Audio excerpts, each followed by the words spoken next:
Alhamdulillahi Rabbil Alamin, wabihi nasta'inu ala umuri dunya waddin, wassalatu wassalamu ala sayyidina Muhammadin wa ala alihi wa sahbihi ajma'in, amma ba'd.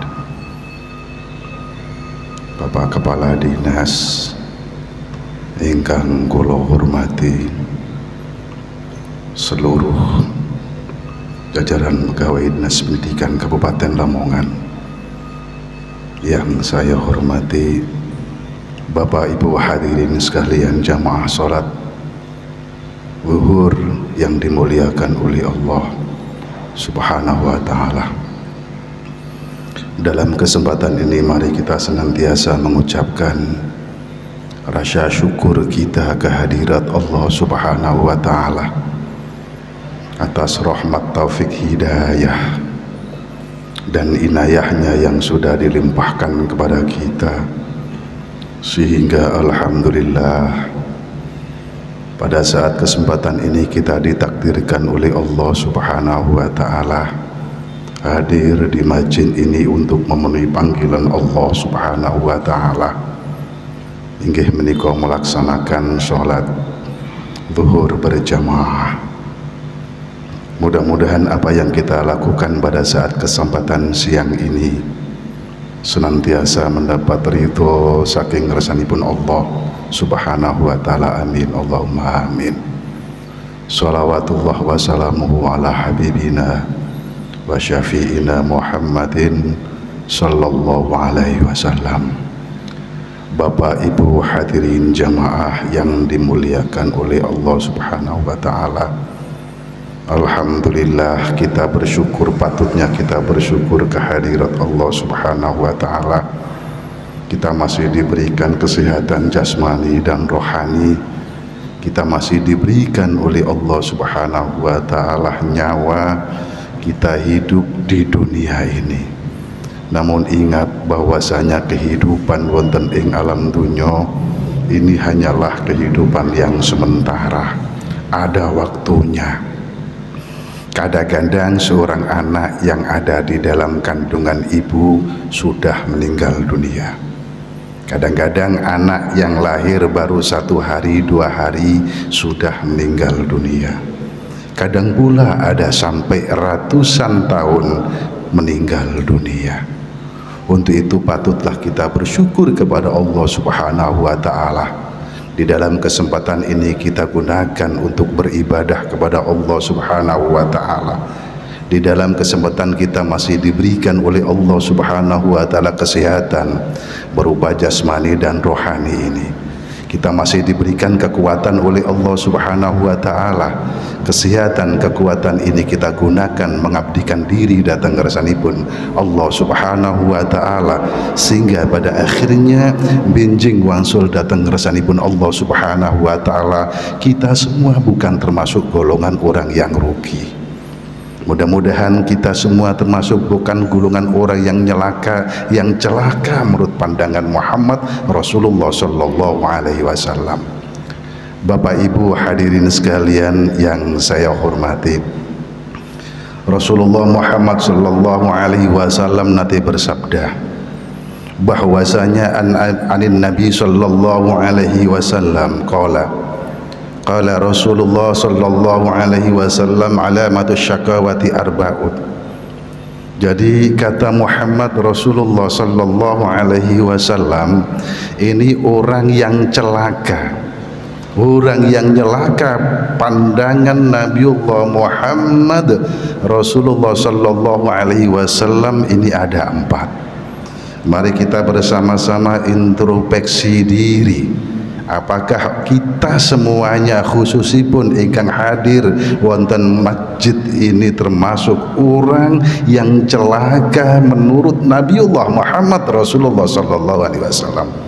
Ataukah sebaliknya kita termasuk orang yang merugi, kita termasuk orang yang beruntung, pada akhirnya nanti kita kembali kepada Allah Subhanahu wa Ta'ala, ditempatkan oleh Allah Subhanahu wa Ta'ala wonten ing swarganipun. Bapak Ibu hadirin sekalian yang saya hormati, Kata Rasulullah Muhammad sallallahu alaihi wasallam, orang yang celaka menurut beliau adalah nisyanud dzunubil madiyah. Nisyanud dzunubil madiyah, kata Rasulullah, yaitu orang yang senantiasa melupakan kemaksiatan, orang yang senantiasa melupakan dosa-dosa yang lalu. Ai min ghairi nadamin 'alaiha, di saat dia melaksanakan suatu kejahatan, di saat dia melaksanakan suatu kesalahan tanpa didasari rasa menyesal sama sekali. Bahkan dia bangga melaksanakan suatu dosa, bahkan dia bangga melaksanakan suatu kemaksiatan. Mereka mengatakan bahwasanya tidak ada orang yang berani kecuali saya. Tidak ada orang yang berani bermaksiat yang besar ini seperti saya. Ini kata Muhammad Rasulullah sallallahu alaihi wasallam, ini adalah termasuk orang yang celaka nanti wonten ing alam akhirat. Amal yang dilaksanakan selama gesang wonten ing alam dunia tidak ada gunanya. Dia tidak dimasukkan oleh Allah ke dalam syurganya. Dia tidak dimasukkan oleh Allah bersama-sama dengan Muhammad Rasulullah sallallahu alaihi wasallam wonten ing surganya. Naudzubillahi min dzalik. Seakan-akan dosa yang dilaksanakan ini dilupakan sehingga ada suatu kesempatan ingin melaksanakan dosa-dosa. Logikanya, di saat orang ini melaksanakan dosa dan lupa, sudah dilupakan dosa-dosa itu, pada akhirnya dia akan melaksanakan dosa lagi. Kenapa? Karena sudah lupa. Namun di saat orang ini setelah melaksanakan doa dosa diingat, minta kepada Allah Subhanahu wa taala, istighfar kepada Allah Subhanahu wa taala, minta ampun kepada Allah Subhanahu wa taala, insyaallah orang-orang semacam ini akan selalu mendapat syafaat saking Rasulullah Muhammad sallallahu alaihi wasallam.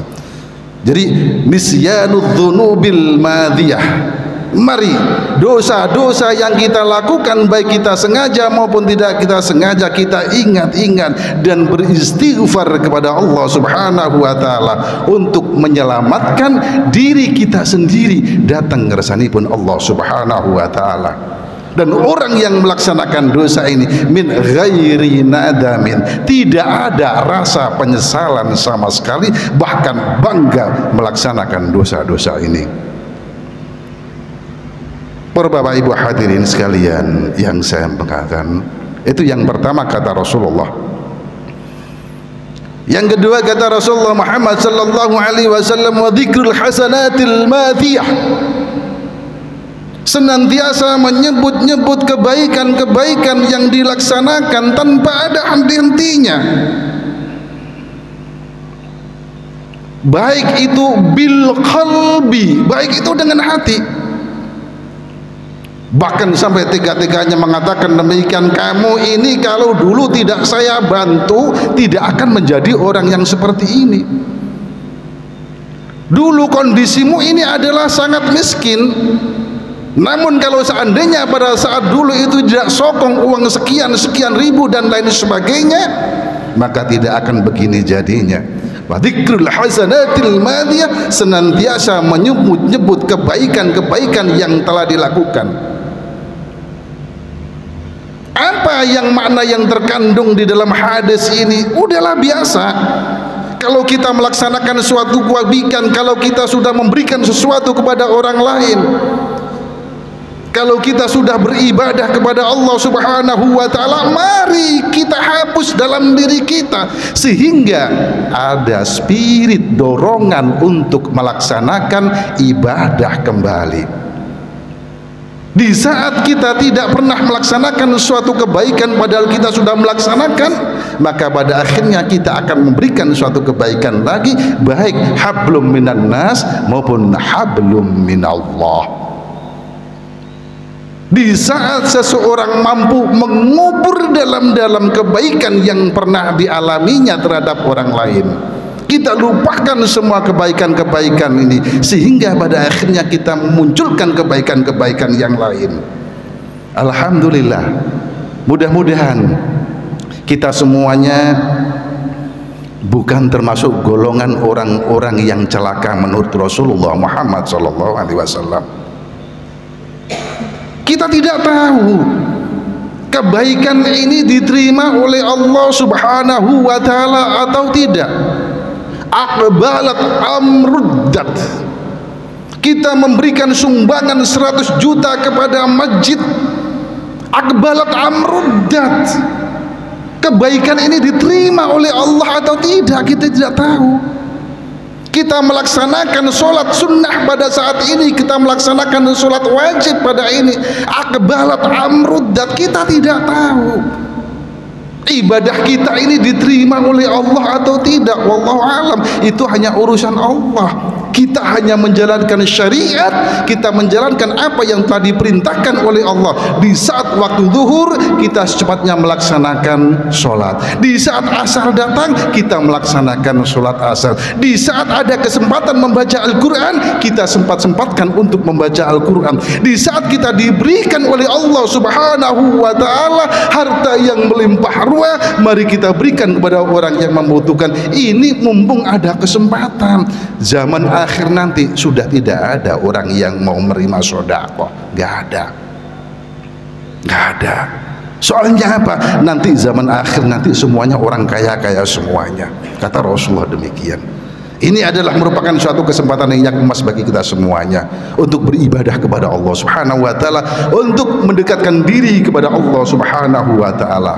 Yang ketiga, kata Muhammad Rasulullah sallallahu alaihi wasallam, wa nadhara ila man fawqahu fid dunya bi an tuma'an nadraha wa lam yarda bil qismatillahi ta'ala. Senantiasa memandang orang yang kaya itu dengan pandangan yang wah, padahal ini hanya urusan dunia.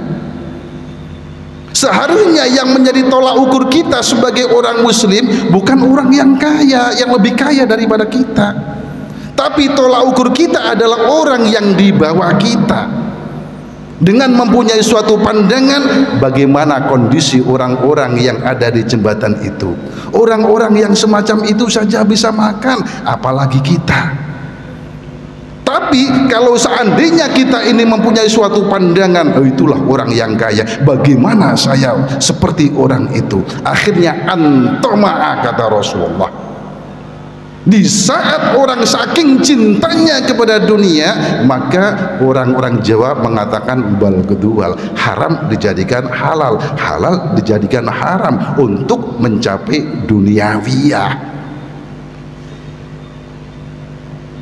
Bapak Ibu hadirin sekalian yang saya hormati, walam yarda bi qismatillahi ta'ala, dia tidak rela dengan apa yang telah diberikan oleh Allah Subhanahu wa Ta'ala. Dia tidak ridha dengan apa yang diberikan oleh Allah Subhanahu wa Ta'ala kepada kita. Dia punya mobil 5, kenapa saya tidak punya?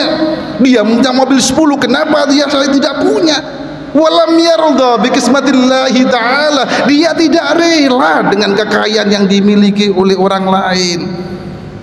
Di saat tidak rela dengan kekayaan yang dimiliki orang lain, maka apa akhirnya? Saking cintanya ke dunia, maka haram pun diterjang. Nah itulah orang-orang yang semacam itu, na'udzubillahi min dzalik, kata Rasul, termasuk orang yang celaka. Meskipun nanti amalnya banyak, akan semuanya akan terhapus, kata Rasulullah.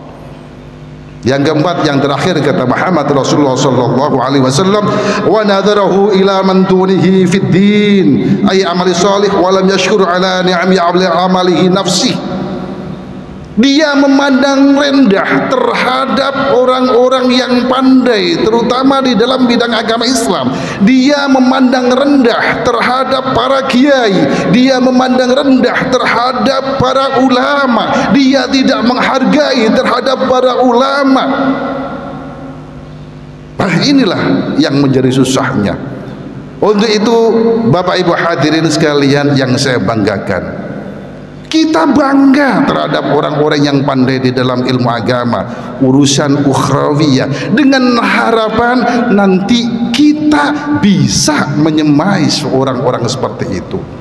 Kita bisa belajar terhadap orang-orang semacam itu. wal akhiratu khairul laka minal ula, kata Allah. Kehidupan akhirat itu adalah lebih utama daripada kehidupan dunia. Bapak Ibu hadirin sekalian, yang saya banggakan tidak banyak yang saya sampaikan pada kesempatan ini.